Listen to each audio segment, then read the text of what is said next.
Anders is on the autism spectrum. He would be what many people would think of as pretty high functioning on the spectrum.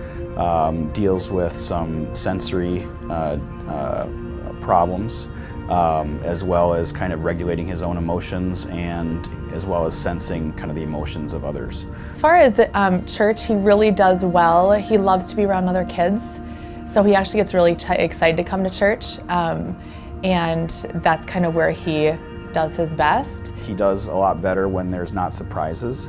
And so if there was a new teacher in Sunday school or a substitute teacher at school for that matter, either one is, could be a stressor for him. At times we have had him in the service, but it's a lot of just really being equipped walking into the service with tools and stuff for him to write, to just having like a full bag of tricks almost. I wouldn't say church is more challenging than other situations, but there's a lot of situations that just become challenging because you don't know how he's going to deal or relate to certain situations. I think with Anders, typically oftentimes what he just needs is care and special attention and some understanding.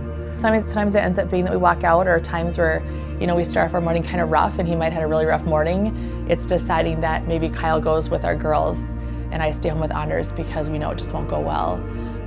Or we make a decision as a family just to call the day off if we know that it's a full church.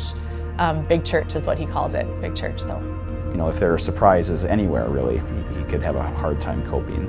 Sometimes things like when the nursery is closed when he was younger, or on holiday weekends or things like that. Though I understand why we do those things and give some of the volunteers there a break from stuff, but those are just days that we're not going to really come because he's not going to be able to cope with an entire service or not be completely distracting. I was in shopping at Target one day and Anders was just having the biggest meltdown. He was screaming and he was in the cart and I was trying to check out, and I remember I was on the verge of tears. I was trying to help him and he tried to keep from hurting himself. And this little old man came up and put his hand on my shoulder and he said, "You are the best mom." And he said, "You're doing amazing," and just walked away. And I said, I will always be that person to others, just noticing and not knowing your circumstance, but willing to be that voice in the midst of chaos that just speaks truth and love into you. And just that was when Anders was probably 3, and I think about that often actually, and how that one little phrase just changed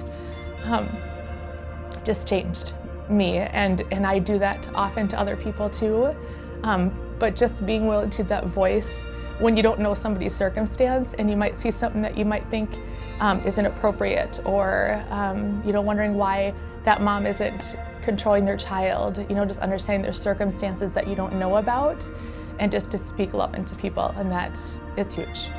It's huge. Nobody wants to feel like a project or an object lesson, yet people with different abilities and their caregivers often need somebody to help them and come along with support. God values both the giving and the receiving, and so we have an opportunity to learn how to give and how to receive.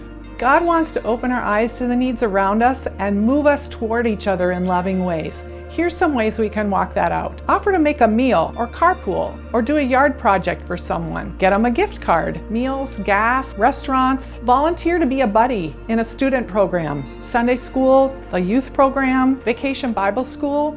They can always use our help.